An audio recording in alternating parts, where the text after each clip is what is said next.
Here's what some people are saying about the Projection Booth podcast. The Projection Booth is single-handedly the greatest film podcast you could ever listen to or could possibly want. Top notch. 5 stars. This has quickly become one of my favorite film-related podcasts. Always interesting. A completely unpretentious yet fully comprehensive look at films from all genres. The Projection Booth podcast, with new episodes available every week at projectionboothpodcast.com. You guys look like... What do they look like, Jimmy? Dorks. They look like a couple of dorks. Get those birds! Birds! They're coming to get you, Barbara. What? Are you kidding? We got us some family here. Can you dig it? Can you dig it? Can you dig it? You are listening to the In the Mouth of Dorkness podcast. Here are Brad, Lisa, Brian, and Darren. Welcome to another edition of the ITMODcast podcast. With me is Brian Young, the Turtle Dork. Hello. Also joining us is Lisa Gullickson, the Monkees Dork. I would like a glass of cold gravy with a hair in it, please. Yep. And Brad Gullickson, Mouth Dork. Hey, hey. And I'm your host, Darren Smith, the Disco Dork, and welcome to the ITMODcast ITMODmonth at the Alamo episode. Yay! All right, this is the month of May. ITMODcast is working in conjunction with Andy Gyruisin in the Alamo Draft House at Winchester and Film Club 3.0, and we have been given the privilege to host a film every Sunday of the month of May. I've already hosted Kung Fu Hustle. To much success. That was so fun. It was, but arguably not as fun as Lisa Gullickson, Wife Dork, hosting her favorite movie of all time on the big screen, Head. On any size screen. On any size On screen. any size screen. How cool was that? It was super amazing. I just, to think that I went from watching this on VHS to then watching it on DVD and then getting the Criterion and thinking I would never in my wildest dreams did I think that I would get to see this on the big screen, let alone get to host it and present it to strangers and my parents who came and Brad's parents. It was a family affair. Like, honestly, this is like one of like my fucking top 3 adult experiences. It goes like my wedding to Brad, our marriage day, my graduate recital for my master's degree, my vocal recital for my degree in vocal performance, and this screening of Head. And guess what? Not in that order.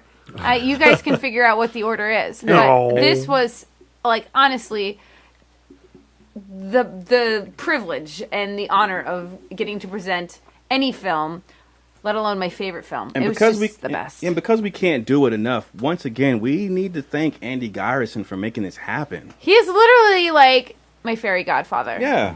So, again, thank you, Andy, because this is... yes, Kung Fu Hustle was a great experience. Every experience that the ITMODcast has had at the Alamo Draft House in Winchester, be it at Cyclorama or our Lost Weekend adventures there, or our screenings of this month of May, they're always wonderful, wonderful times at the theater. Because, firstly, it's the Alamo Draft House. Mm-hmm. Secondly, because of the community of film goers at the Alamo in Winchester and what you have at Film Club 3.0, and then just the generosity and hospitality and energy and enthusiasm of Andy Gyruisin. And I loved Lisa's introduction to Head. Thank you. Because Film Club 3.0 is so welcoming, they will show up for obscure. That's unfair, probably, but certainly a cult film with a seemingly very specific fan base. They're willing to take a gamble on a good time. Mm-hmm. You watch the trailer of Head. Which we subjected them to during Kung Fu Hustle screening. Twice. And I was like, no, don't show the trailer! Right. Oh, and we got to see it before that even, because we saw it... no, that was me and Darren. We saw it before The White King. Mm-hmm. And it's not unlike the Pat Garrett trailer where you just want to stand up and go like, the movie's better than this. Please do come. And a lot of them were feeding me a lot of skepticism before the film. And especially because my screening was on Mother's Day, and most people do have mothers that that demand their attention cruelly. Not like my mom, who's willing to do what I want to do on Mother's Day. But yeah, people came out. People did show up, and again, thank you, Film Club 3.0, for supporting that, for supporting Lisa, for supporting ITMODcast and film in general. So. This was the first time for quite a few viewers in the audience. Not surprisingly, of the almost 40 people that did show up, a lot of them had already seen Head and were fans of the Monkey. Yeah, and in preparation for screening this film, I did seek out different Monkees fan sites. I went to there's a Monkees podcast called Zilch. That I went to their site and I did a couple posts there to see if I could drum up some real Monkees fans. And I think there are like Winchester's Monkees fans who are also film freaks that wanted to come see the film. So Sharon Munson came representing the Zilch podcast, and they had even sent her some buttons and stuff, so that was really cool. And she was really fun, super enthusiastic. It was nice to see another person in a Mike Nesmith cap. Then also Kathy Klieg, and she came and she was also a Monkees fan. And then, much to my chagrin and delight, one of the Film Club 3.0 regs, MK, also is a super huge Monkees fan and has seen them in concert. So I felt like I had my Monkey sisters with me. Even though my literal sister who lives in Michigan, I tried to get her to come. Aww. And she's like, I can't get, like, even if I could get tickets, like, flight, there was no way I could get back to school in time. But she did share with us the paper she wrote in college on Rafelson's Head. In her freshman year of college, she took a film class, I think, and she wrote a paper on Head, which my parents demanded to read after watching the film. So the diehards showed up, certainly, but most of the film, like Darren said, was populated by people who had never experienced this film. Sure, there were some casual Monkees watchers there. I know, Brian, you had seen the Monkees on Nickelodeon at some point in your youth. Yeah. And you got you knew the general gist. Oh, yeah. But this was your first experience with Head. Darren got Head for ITMOD homework many a moon ago. I think did. 2 years ago. Almost. It's been a while, yeah. And I really enjoyed sitting between you and Lisa because you had, the complete fangirl maniac on my right. And then I had Darren, who was giggly, anticipating what was about to be unleashed upon the crowd. He was really excited to see Brian watch it. He was really excited to see the Film Club 3.0 newbies to the Monkees see this film because it is a trip. I did in my intro try to set up what kind of movie this was going to be because I think that if you have kind of a surface level Monkees knowledge, generally what you associate with the Monkees is, poppy tunes and slapstick antics and goofy, dorky jokes.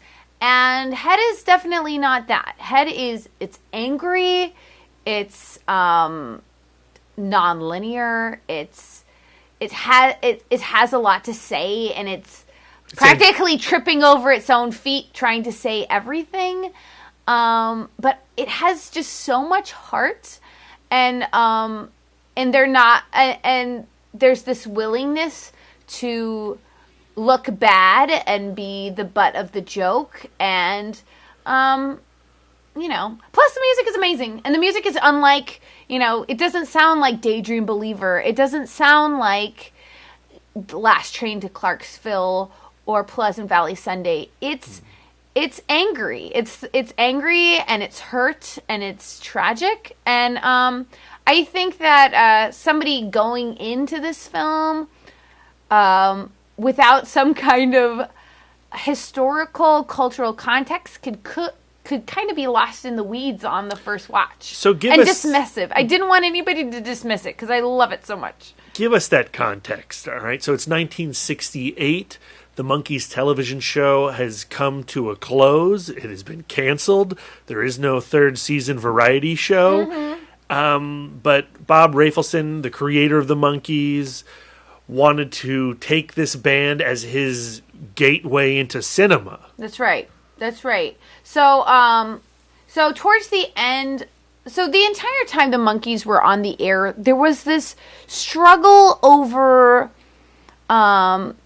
the Monkees themselves having a creative voice and some direction in where their characters were going, especially with the complicated nature of their characters on the TV show having their names first and last, and then like they were clearly set up to look like the Beatles, but the Beatles are like an actual like real band, unlike the Monkees, who was a TV show band. So there was like throughout the Monkees, there was always this kind of identity crisis that that grew as their commercial success increased. So they were this enormous commercial success, but I don't think that they necessarily had the fans that they were interested in having.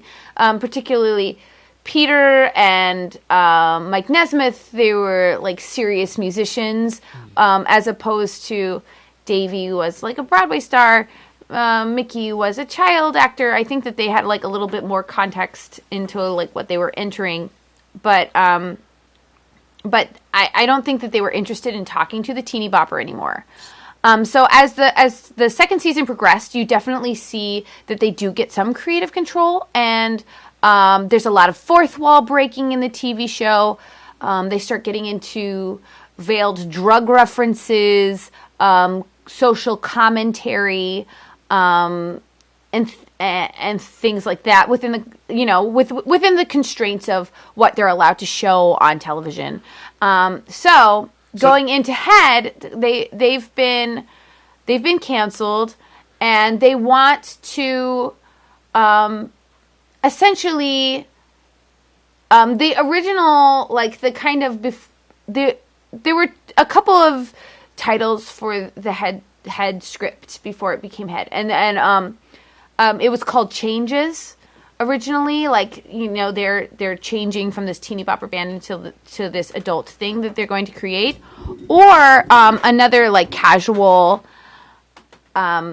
title that they just called it casually was The Monkees Suicide. So this was essentially them taking their characters and skewering them and killing them, and hopefully through that resurrecting, I'm guessing, some kind of other career after that. But like 1967, you stated this fact, and I think I had heard this before, but it was still kind of mind-blowing to me, that in that year, the Monkees outsold the Beatles and the Rolling Stone combined. That's fucking nuts. That is nuts. And this is Yellow Submarine era Beatles. In fact, that animated film, came a week after Head did. Right, but Head is 1968. As is Yellow Submarine. But also, they're churning out albums way faster than the Beatles and the Rolling Stones. They're a machine. While putting out a TV show. So, in 1967, their debut album, The Monkees, comes out. More of the Monkees comes out in that same year. So because they are just going in and doing vocals, and other people are writing the music, things can move a little bit quicker. They can shoot the TV show by day and go to the studio by night. So I think that they had a distinct advantage. Meanwhile, the artist bastards, the snoots of this world, are thumbing their nose at the Monkees and questioning whether this is real art or just Kellogg's cereal. And this, I think, was certainly affecting the band, the group, because Mike and Peter wanted to be respected, and so I think they all wanted to be respected, and they all wanted to be considered musicians as well as actors. But I just so here comes Jack Nicholson, who also at this point wants to break out and get away from the Roger Corman studio and embrace this budding independent cinema that's going to happen. And here's Bob Rafelson. And, Lisa, what was your, you referred to the beast that is the Monkees as a dragon during your intro. That's right. A dragon. It destroys, it consumes all. And so Head was Bob Rafelson and Jack Nicholson with the collaboration of the Monkees, but though at times they did also feel kind of strung along in this kind of hippy-dippy film. This was their attempt to slay that dragon. So this Head is essentially undoing of the Monkees machine. So is it like when you get like the Disney Channel actors who then go on to do some like really risque role trying to break an image? This is Miley Cyrus doing Salvia. That's what this is. Okay.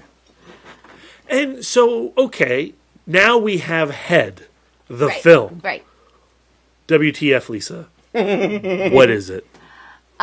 So the film opens with a beautiful song by the team of Goffin and King, of course, Carole King, where the Monkees are running off a bridge, and they open the film by jumping off a bridge. Yes. I noticed this time. I didn't notice it the first time, and I actually leaned over to Brian and mentioned it. But that from the very opening of that film to when the Monkees come and burst through the ribbon, that's all in like one shot. And I didn't notice that the first time. Yeah. There's no cuts. There's another scene in the film where, as we're talking about it, it'll come back to me, where that was done again. It was all done in like one long take. And so seeing it this time, I thought that was pretty impressive, because I'm just trying to gain meaning from the trippy nature of the picture. So the first time I wasn't picking up on things like that. Right. But after having that initial viewing and then having that initial discussion with you, I was able to kind of go through on the second watch and notice other things that I missed the first time. But that was one of the first things that stuck out to me. Oh, that's good. The one shot. Oh, I'm so glad. Yeah. So the way that they're running, there's a certain sense of urgency, and Mickey is like way out in front. He's the one who bursts the ribbon, and he jumps first, and then all of the Monkees follow. Now, to me, this does feel like a suicide scene, especially with the lyrics of the Porpoise song. Wanting to know what is real. The words goodbye, goodbye, goodbye are repeated like multiple times. So it really does feel like this death. And then the Monkees sink to the bottom of the pool, and there's like these like trippy looking mermaids, and there's all kinds of like crazy color saturation things going on. And the Monkees are then taken away, and they're taken into this like magical telling of this story. So that's how the story opens. So Brian, this was Brian's first watch. So Brian, what did you think of that opening scene? I liked it. The song, of course, not seeing the film, it reminded me of Vanilla Sky. Big time. Vanilla Sky, I realized got it from this. Yeah. That brought some, reminded me of that. So that was a good gateway or segue into the film to really kind of get me into the moment. And again, like I said, I grew up watching the Monkees TV show, so just seeing them and seeing Mickey jump off the bridge, and it was so distinctly different from the TV show from the beginning. I was like, okay, this is something wholly different than, almost like how you said it feels like they're trying to shed their image. Yeah. Even from this opening. Inherently cinematic. Yeah. From the start. Yeah. You're watching a movie. Yeah. Just like what Darren said, that opening shot, like all one shot, the way they move the camera until they burst through the ribbon. But I thought the opening scene was really effective. I mean, even for somebody who's not familiar with the Monkees, it's something that definitely grabs you, especially the imagery of all that. Mm-hmm. And the Porpoise song and, the mermaids and the psychedelia melds into this scene where Mike is making out with this beautiful model. Yeah. And she is going around what looks like, but I don't think it actually is, the monkey's apartment from the TV show. Right. And she's kissing each monkey, testing him out, and Mike's like, well, so? And he's like, yeah, pretty even. They all kiss kind of like the same. Yeah. And that felt like, the monkeys expressing this idea or this falsehood of affection that they get from their fans. I also think that it's supposed to establish like a competitiveness and an infighting. They feel this need to compare each other. I also like the moment when, she kisses Davy and then the windows open and there's this beautiful music and the doves start flying but still, even after like the whole doves, they're still more or less even. Yeah, those are just Davy's doves. And that's literally the most hurtful thing that she could have said is that, you guys, none of you stand out. And, I'm not going to be able to go, point by point in this movie. Oh, because there is no point to go point by point. The logic of it is just, it's dreamlike, but it's like that scene early on where somebody's turning the channel, right? You're jumping from genre to genre, episode to episode, and at some point early on, right after that scene, the screen goes black, and you get a boob tube, a little square cutout in the bottom left-hand corner, and then 16 television sets fill the screen, and each television set is playing a different channel. Yeah. On one channel you have a Looney Tunes cartoon, on another channel you have a Western, on another channel you have a film noir, on another channel you have the Vietnam War.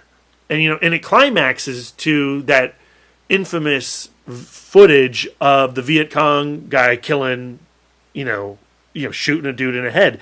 And we all watch an actual murder happen. And even though I have seen this image, this moment, from the Vietnam, the coverage of the Vietnam War, this is like an iconic moment. You're watching a man die. Yeah. I mean, it is an actual murder. It's a death.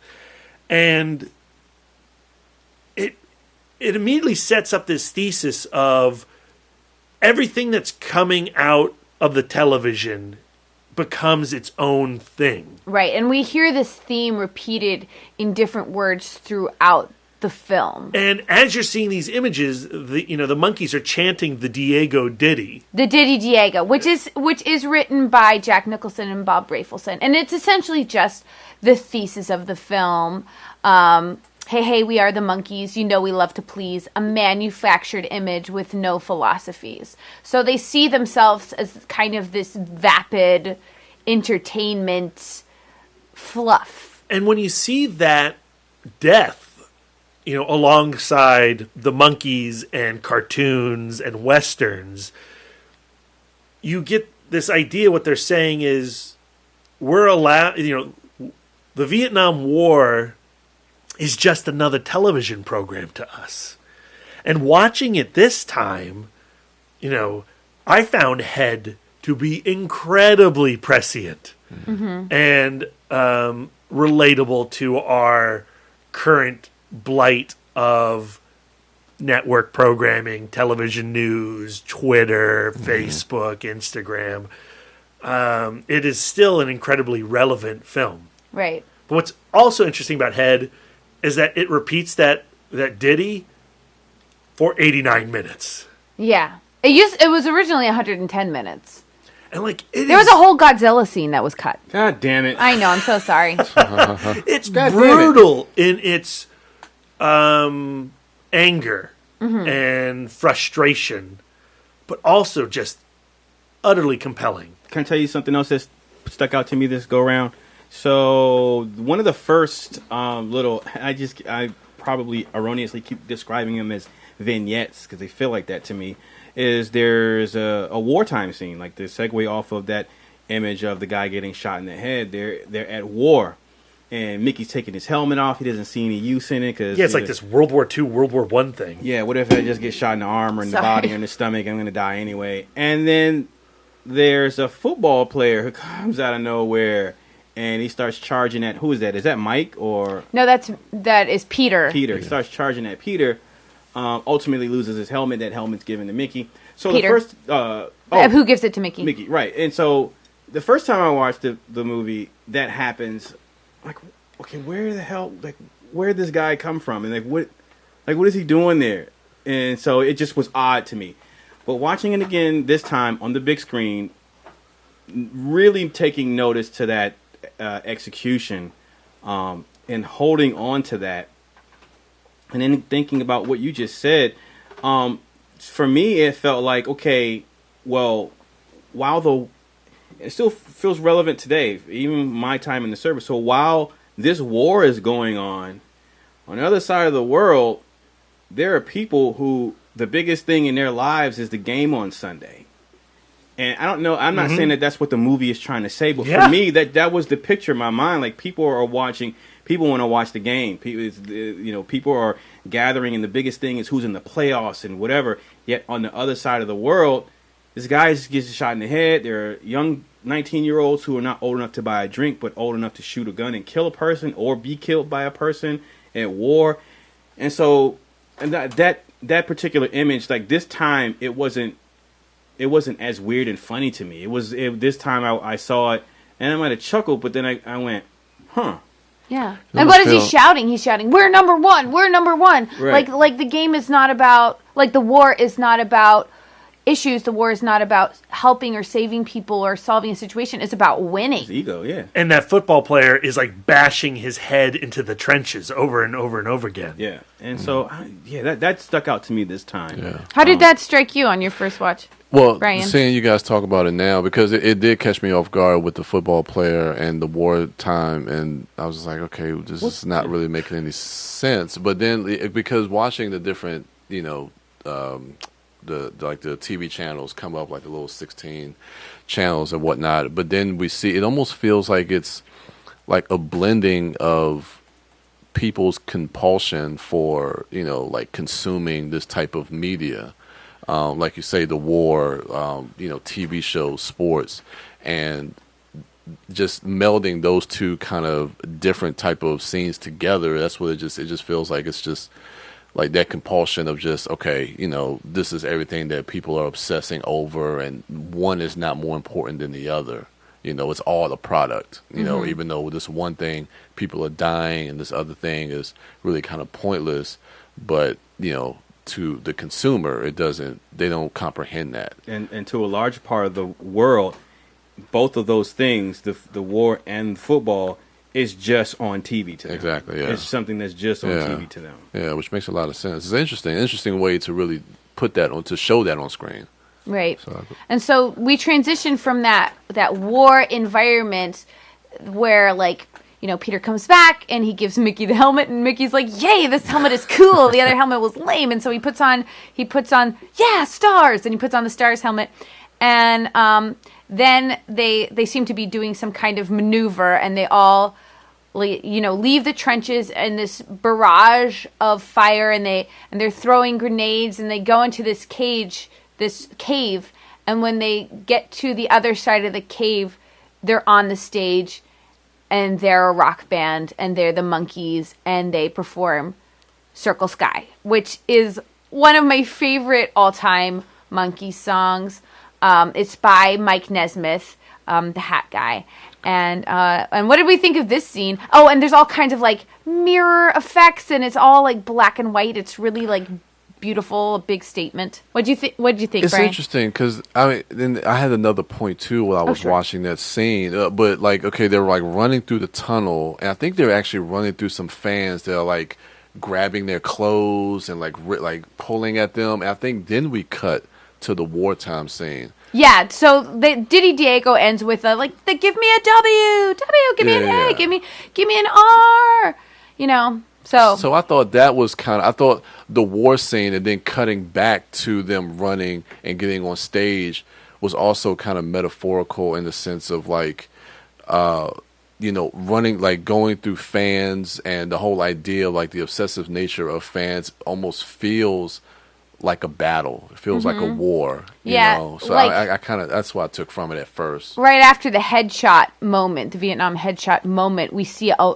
girl, a beautiful young girl, screaming her head Yeah. off. And then we realize she's not screaming at this horrible incident that happened. She's screaming over the Monkees. Yeah, yeah. So that duality of that I thought was kind of intriguing as well, like putting that together. So that was interesting. So that concert scene ends with the Monkees getting rushed, and then the people literally pulling them apart, but they're mannequins. they're plastic, which is something that would be echoed again in the film, right? Them being plastic. Them being fake. Yeah. Them being fake. It's one of the less subtle moments, but I think very affecting.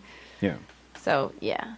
And you wander into a Western scene shortly after that. No, next comes the desert with the Coca-Cola. That's my favorite. I know. That's my favorite. Yeah, I think this. I mean, I kind of understood the desert scene again with the whole idea of like consumerism and feeling like a product or an item that's for sale and this whole idea. But I think this is when I started to get lost. I mean, I was saying like 15, 20 minutes. I was even though like you say it's like a stream of conscious. So I kind of went into the film like, okay, this is going to be like a stream of conscious type of film, kind of abstract. So I'm just going to kind of not really kind of look for the definitive. Are you getting lost or are you checking out? That's interesting. No, I mean this seriously. Yeah, I mean this seriously. I'm not making fun of Brian here. What I'm saying is the film is repetitive in its theme. Like in its 89 minutes, it's telling you the same thing over and over again. It wants you to get the point. But there is also nonsensical shit that is dropped in there. Yeah, because because we go from the desert and it's almost like we're going, like you say, vignettes. Because it's almost like we're going to these different type of movie sets. Because we have the Western set with Mike. Is it Mike? And No, it's Mickey and Davey, right?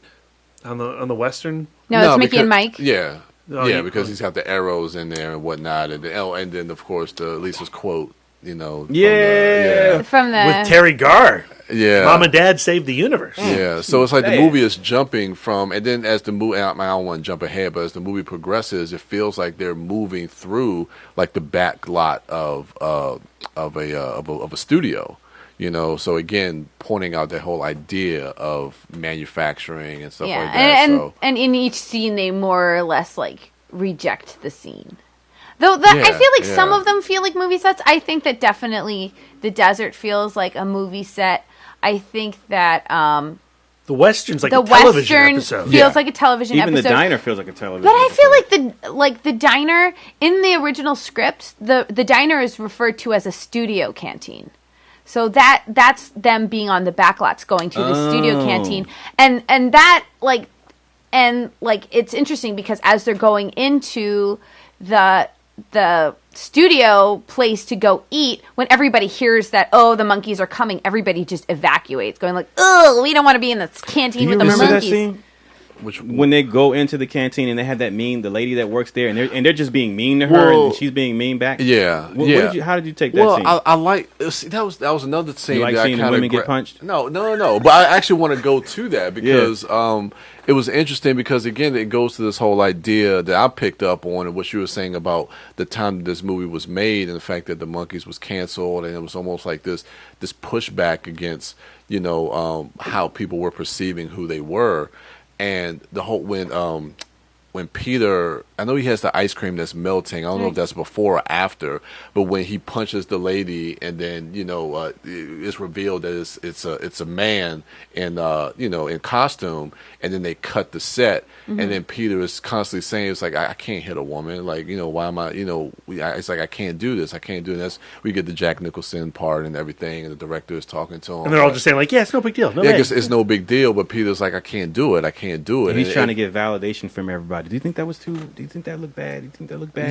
Yeah. And I just thought that was interesting. I think it plays into like the setting and the time of this movie in which you guys were talking about of like trying to come out of that. It was just interesting. And that actually reflects some of Peter's actual experience in the Monkees, because in later episodes, in season 2 episodes, they do, there's like one, like the Monkees go to Texas episode, and Peter never touches a gun.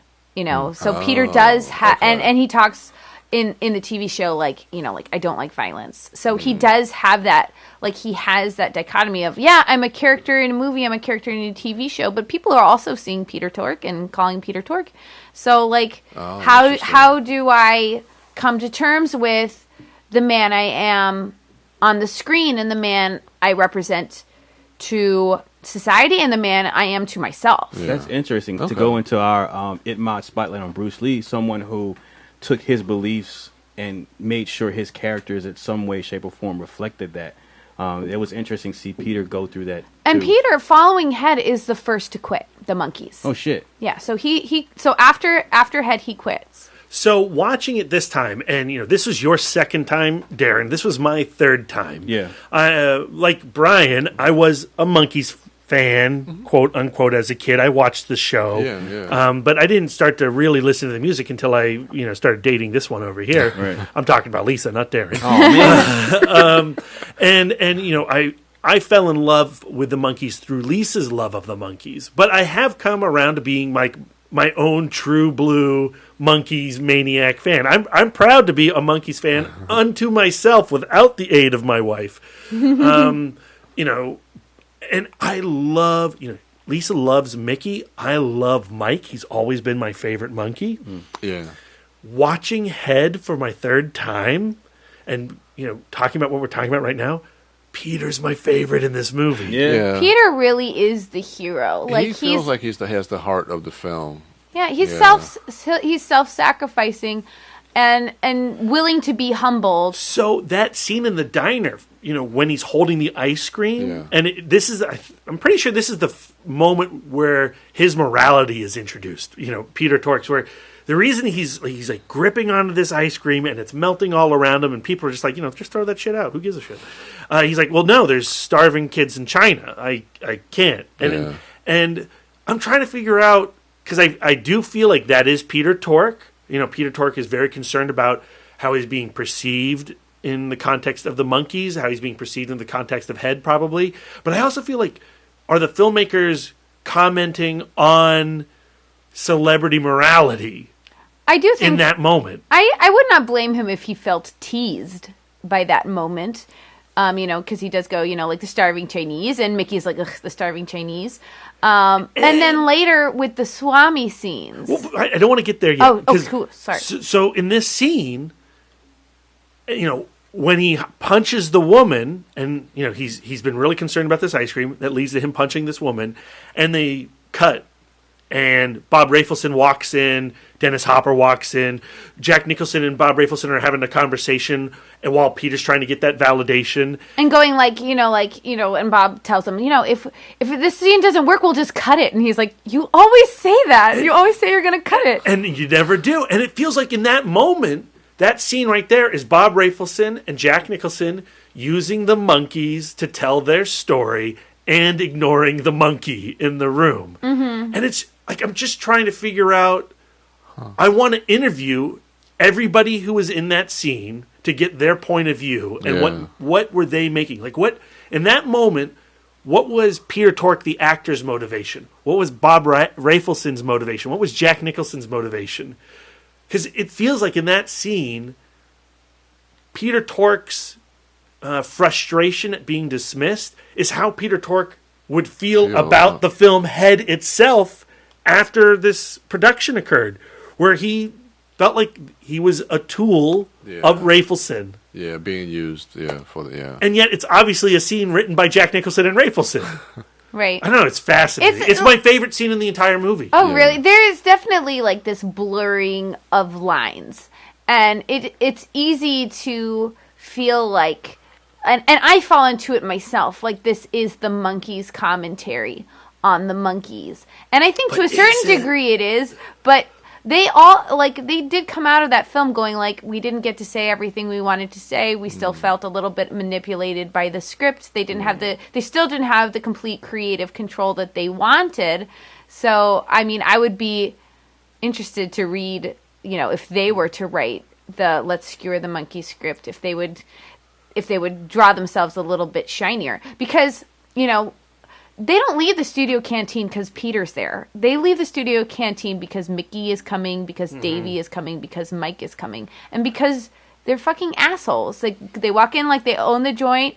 They insult the food. They tease everybody. Puts that poor waitress on the defensive. And, and after they leave, what does the waitress do? He goes, don't listen to them, Peter. Don't, and then he punches her. But, so I think Peter definitely comes off looking the best. Like, the other three monkeys really look like arrogant, self-centered assholes. But that's particularly in that scene. From my recollection, that's how he was in the show. Yeah, he was kind of like the innocent. He's the heart. He's the dummy. From what I remember from the show, and they mentioned that, I don't know if that's the scene you were talking about. The where boxing scene. Well, when they call him, it's like, well, Peter, he's the stupid one. Yeah, he's the dummy. So he's the dummy. I think this is. Should we jump to this scene? The boxing scene. So now the channels change. Oh, Sonny Liston. And I love that. And Davy Jones and Sonny Liston are in the ring, squaring off against each other. I love the scene behind that scene where he's like, "Well, yeah, I'll fight this guy, but I got to pick the boxer, right?" Yeah, but he's already agreed to throw the fight. Yeah, right. But he needs to have a combatant who looks like a real tough dude. Yeah. But he picks Sonny Liston because he's got a nice smile. Yeah. And then, but the frustration. You have Mike and Mickey in the audience, and this is the setup, right? This is the William Holden film noir scene. Davy's got to go down, but Davy's, he keeps getting back up because He's Annette proud. Funicelli is in the audience, watching him. He can't go down in front of his lady. This is the cliche story. And Mickey is becoming so enraged. He's like, "Stay down, you dummy! Stay down, you dummy! Stay down, you dummy!" And eventually, Mickey rushes the ring. He starts punching everybody. He punches out. It's because Mike goes like, "He's not the dummy. You're the dummy." And that sends Mickey into like, "You're going to call me dummy. I'm not the dummy. He's the dummy." And he goes and he punches Davy, and then he just starts punching everybody, and cops come in, and he's just raging out. And then here comes my new favorite profile pic, because I've got to find a high resolution image of it. Peter in mystical fog, angelic halo, says, "Mickey, no, you're not the dummy. I'm the dummy. I'm always the dummy." And he suddenly becomes like the patron saint of dummies. Yeah, and it's beautiful. And Mickey's like, "You're right, Pete," and it's really comforting. And I love this moment where even like one of the cops he was just punching pats him on the shoulder, like, "It's okay, Peter's the dummy." Like, how self-sacrificial of him, how Christ-like of him to say, like, I will die on the dummy cross, and you can have the satisfaction of not being the dummy. What is that? What is Peter Tork saying? Like, the person, like, what is he saying with that statement? As a monkey, or as a... Well, here's the thing. I don't know. What is the movie saying? What Peter Tork is saying. I think what the movie might be saying is that in television, in this art form, everyone has to have their box, right? Right. And Peter has to fulfill that box. He has to be the Balky of the show, right? And you can't. You're Mickey, welcome, audience, for Brad pulling out a fucking Perfect Stranger. Damn right, Mickey. You can't play the dummy, because that's my role, and that's my purpose, and it's a heavenly purpose within the context of a television show, and it's something that the audience needs. The audience craves boxes. Or at least that's how the commercial machine sees it. That's how Head sees it. And so Peter is genuinely okay with that. He's genuinely okay with that? Or is that... In real life, IRL? I have no idea. That's the thing is, we need to get Mickey Dolenz and Peter Tork on ITMOD. I want to do, like... oh my God. I don't know if I can handle it. I need to interview these guys, because I really want to know what their thought process was when they got these pages. What input did they have on these pages? How did they feel when they acted in these scenes? How does Peter Tork feel about being the patron saint of dummies? Is that how he interprets that scene? Is that how Bob Rafelson interprets that scene? There is like a certain amount of head lore that Jack Nicholson and the Monkees did acid together in some building on a golf course. The golf course I might just be adding because I cannot. I feel like that's right. And they kind of hammered out like certain parts of the story. Like I heard that the guy, Arab from the beginning, I heard that was Mike's. I don't know. I might just be having like some kind of confused memory. But there is like some kind of legend that the Monkees did have a hand in this script. On the IMDb page, they're not credited as writers, as like the main writers, but they do have somewhat of like a writing credit over this film. So it definitely feels complicated, just like just like the Monkees were complicated. They're like, it's just like this mixed up, crazy identity crisis. So, Brian, watching the film, what scene either stuck out to you the most, or was your favorite scene? Like what scene do you remember mostly when you think back on Head? I mean, there's a lot of visual scenes. I mean, again, I love the opening and the ending, how it kind of wraps around. It comes back to that moment. I think there's a lot. I mean, I'm still trying to really decipher what that is, but I think there's a lot to be said about, it beginning and ending in the same fashion. Some of the scenes towards the end with Davey when he's singing that song, like the Daddy song. That was my favorite. With Tony Basil. That's my favorite song also. Hey, Mickey, you're so fun. You're so fun. You blow my mind. Is that lady? Yeah, that was pretty cool. That stood out. That song is by Harry Nilsson.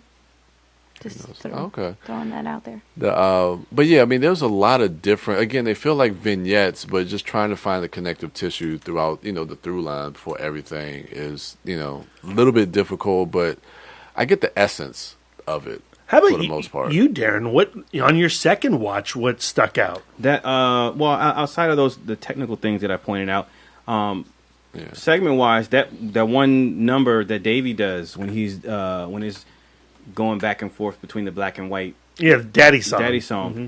That was my. I don't know. I guess when I think of Monkees, I think of the band. I think of someone playing guitar, Mickey on drums, and someone on the mic singing. But I don't know. Like, I never.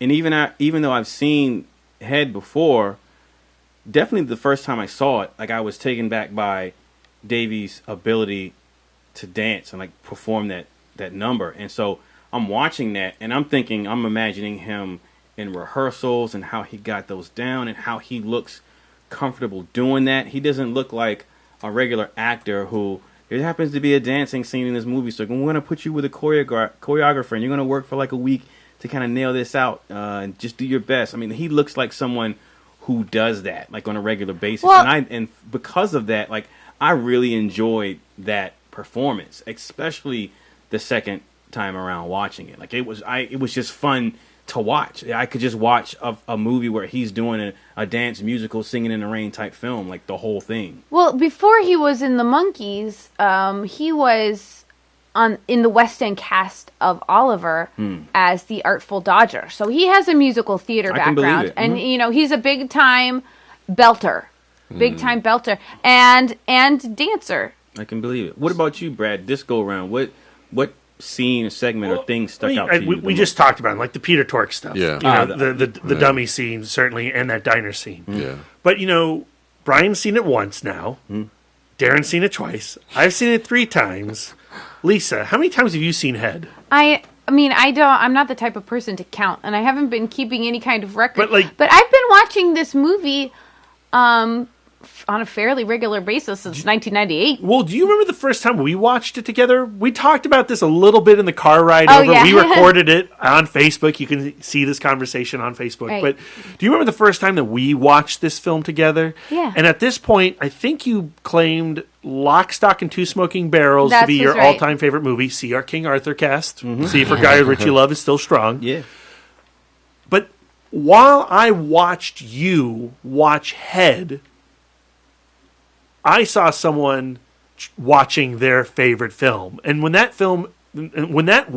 my first watch ended, my big takeaway from seeing Head was I just watched Lisa watch her favorite movie. And I had to tell her that. was like, Lisa, is it your favorite movie? And you're like, no, it's Lock, Stock, and Two Smoking Barrels. I was like, I think this is your favorite movie because I've seen you watch Lock, Stock, and you're beside yourself watching Head. Yeah.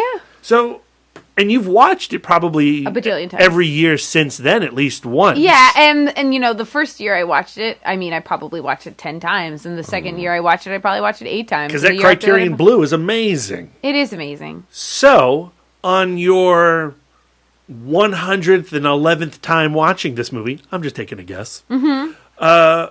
Did you take anything new from the film? Did you gravitate to something you had never gravitated towards? Or were you just simply in awe of seeing it on the big screen with an actual paying crowd? I mean, I was definitely in awe, and I found myself being choked up with emotion at a couple of different moments of this of the film. Circle Sky was one of those moments. Porpoise Song, one of those moments. But there was one actually particular line in one scene where I heard it almost with new ears, or like with a new context for this particular scene, and it is the scene where they're going through the factory. So the boys are going through this factory tour, and you know, things seem to be like amiss, but you know, Peter sees it for some reason, but nobody else. No, Davey sees it. Excuse me, Davey sees it, but for some reason, it's just out of the eyesight of the other monkeys. So he's kind of trying to be like, hey guys, you know, like there's something weird going on. Do you not see this? And they're just kind of really engaged in what the tour guide is saying. So they get to this one room where there's kind of like this a tall standing machine in the center of the room, and on either side there's a bunch of old women tapping away on like I don't know, old school calculators or something, some kind of old thing. And then the tour guide is talking about like the entertainment industry, and how, you know, like he's just kind of talking about how things can be mechanized and how everything can become more efficient.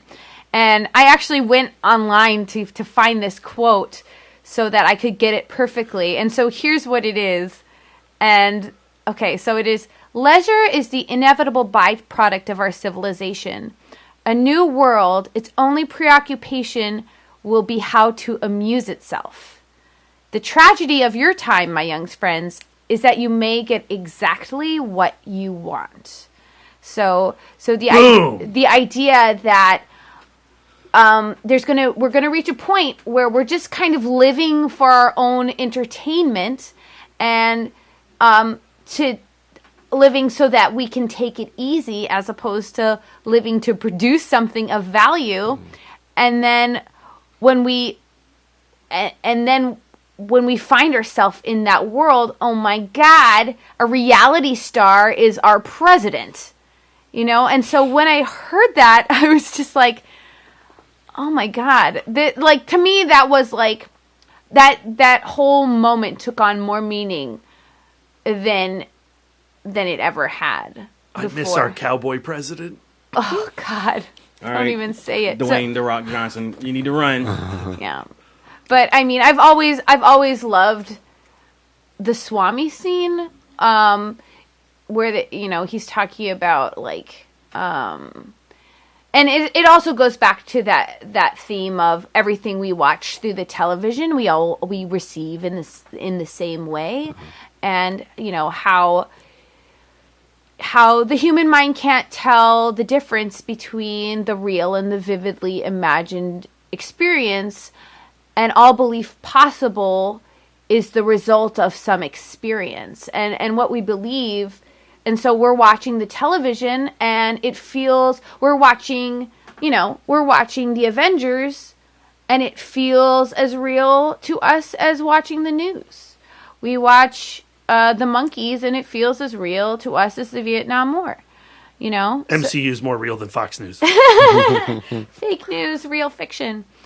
So to me, I think that definitely, now all news is created to entertain us. Fox News is created to entertain us. Everybody's pandering, scrabbling to get the audience, whatever audience is left over. And then all of a sudden history is trying to entertain us. And the problem with high drama is what's required in high drama is fucking tragedy. And so now we're surrounded by tragedy and we're surrounded by chaos, and it was a result to some degree of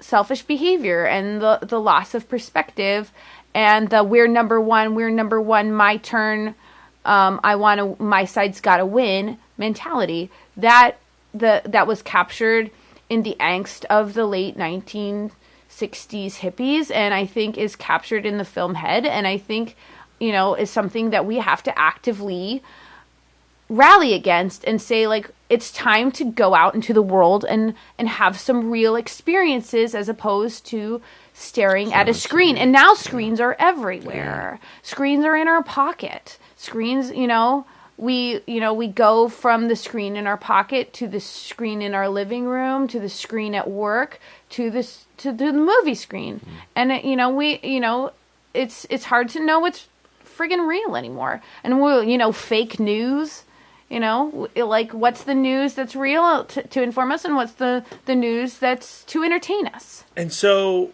1968, Head, Bob Rafelson.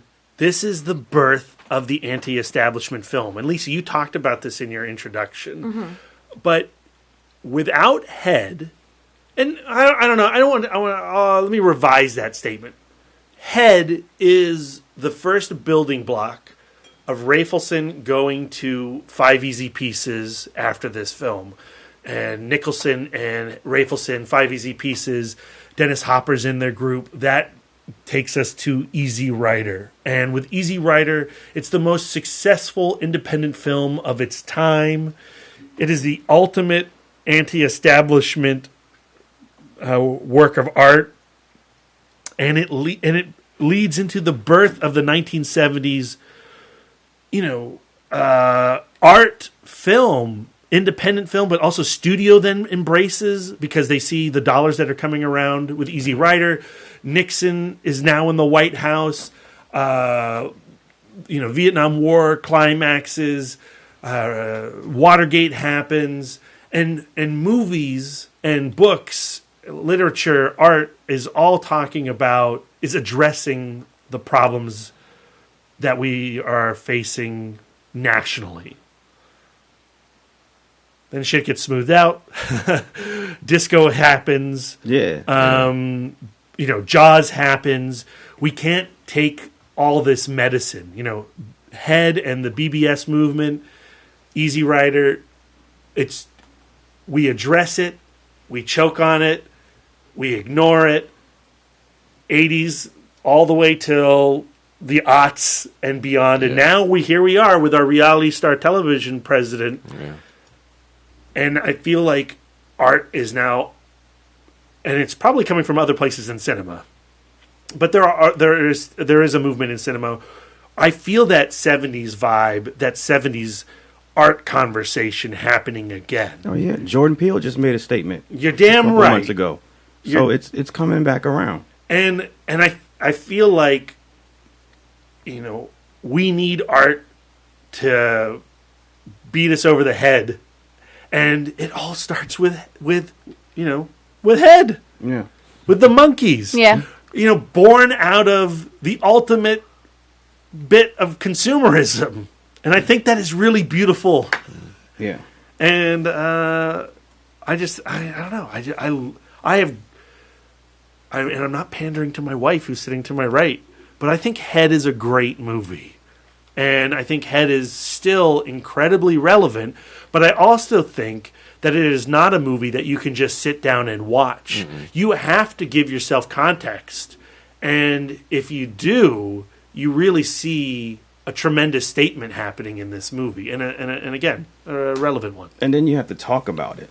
And then you have to talk about it. And then you have to engage, again, not only with the movie, but with other people about the film, and because that conversation will lead into potentially what that film is talking about and other ideas and people's perceptions on it. And then that ultimately holds the mirror up to yourself and to our society, because that's what the film does. So in closing, Lisa, how do you want to cap off the experience? Because you've seen the movie a million times. There's actually, and so how do you want to cap off the experience of watching it this particular screening in the? She doesn't want to stop this podcast. I'll tell you that. I don't. I mean, I really enjoyed watching this on the big screen. I also really enjoyed the fact that my parents came. Yay! Partly because even with me watching this repeatedly at my parents' house on VHS, they never had sat through it. How'd they take it? They wanted to love it. They actively wanted to love it. They wanted to talk about it. Can we talk about? Yeah, absolutely. So on our way home, so my parents, in my true parent style, like they don't want to stay for the party. They're not like crowd people. So they kind of like, we talked about it a little bit, and then they pieced out. Though they did say like we lived through this time. Granted, my dad went from the farm to the seminary to the military. And to Vietnam. No, my dad did not go to Vietnam. My dad went to Vietnam. His brother went to Vietnam. He was in the seminary during Vietnam, I think. Yeah. Okay. All right. Anyway, or officer school, something.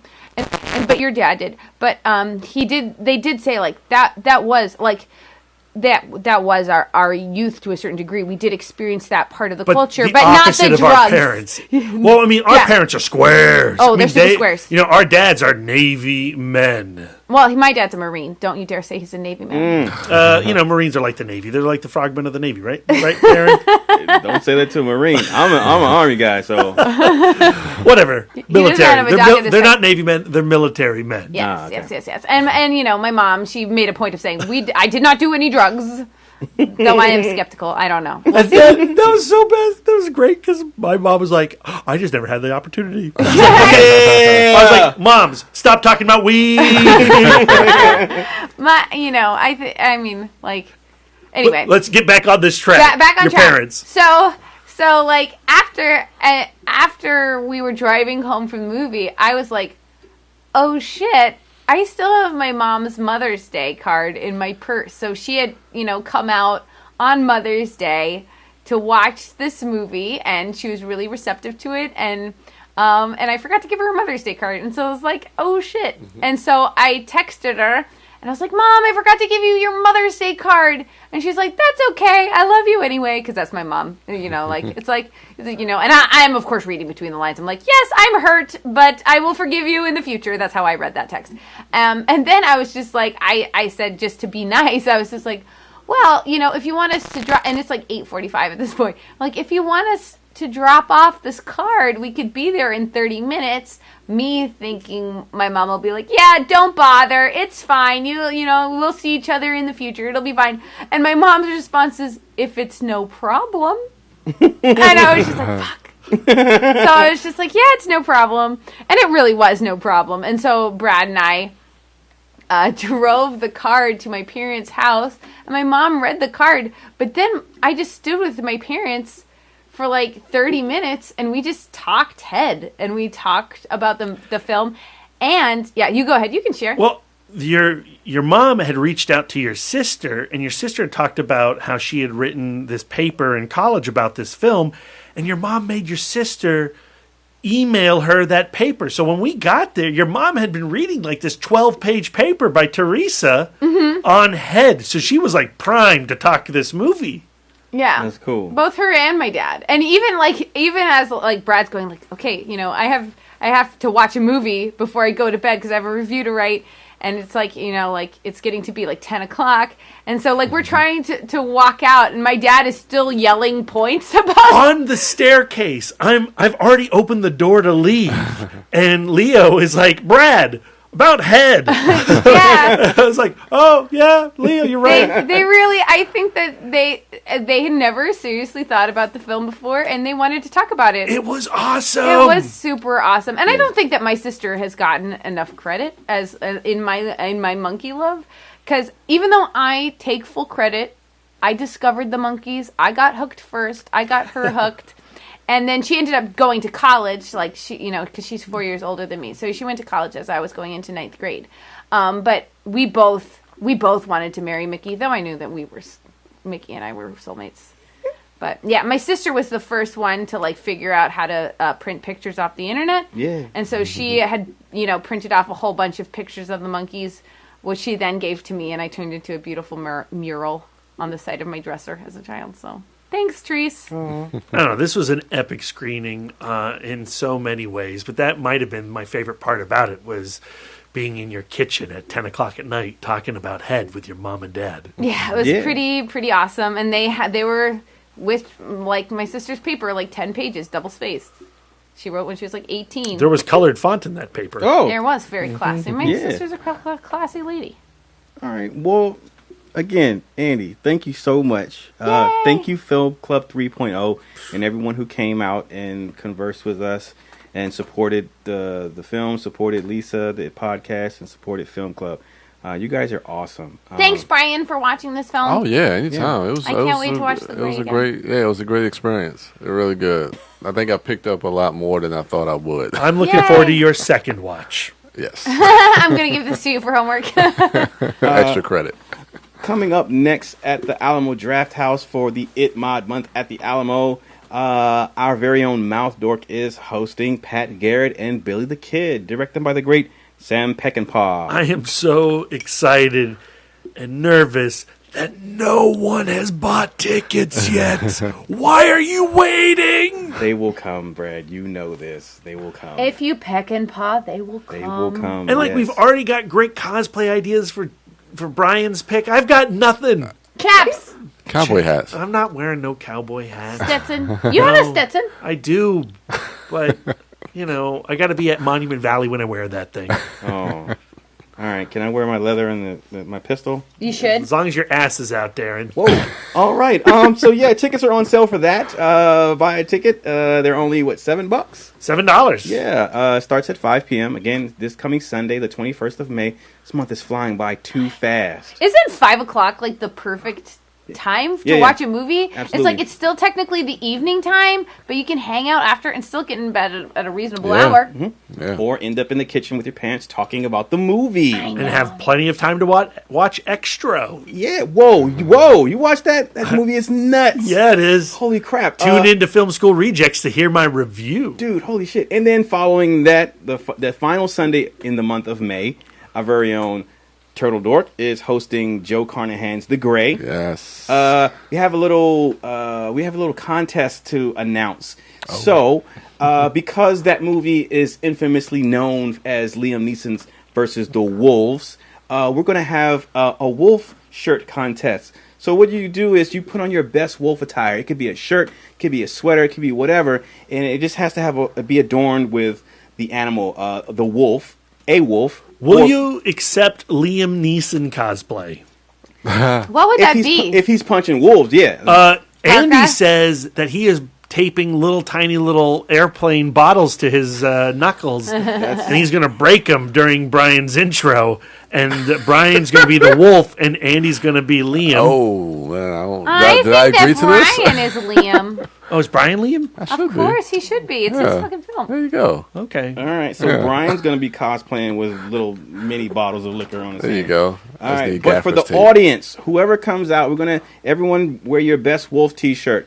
We're going to have the audience judge who has the best T-shirt, and the winner will get a Alamo Draft House gift card to watch more movies. So come out and support the podcast, come out and support the film, come out and support Film Club 3.0, and then come out and have a good time. And so, yeah, we're looking forward to that, again, on May 28th at 5 p.m. Tickets for that are also on sale. You can follow the podcast at ITMODcast on Twitter and Instagram and Facebook. Brian William Young is at the Turtle Dork on Twitter, at the Turtle Dork 1 on Instagram. He may or may not be the Turtle Dork on Letterboxd.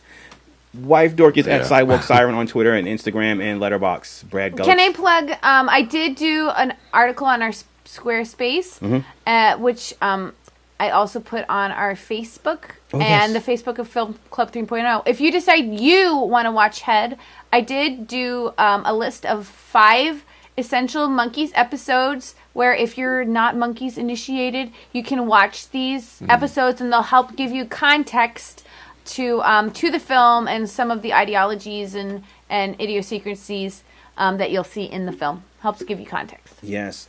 Check out Mouth Dork at Mouth Dork on Twitter, Instagram, Facebook, Letterboxd, and Untapped. And I'm Darren Smith, the Disco Dork, on all social medias at the Disco Dork. That's going to do it for us. Thank you all for listening. Also, be on the lookout for our Fistful episode, A Fistful of Aliens. And if you have not listened to the review cast for King Arthur, The Legend of the Sword, please do so after you check the movie out. That's going to do it for us. Thank you all for listening. And until next time.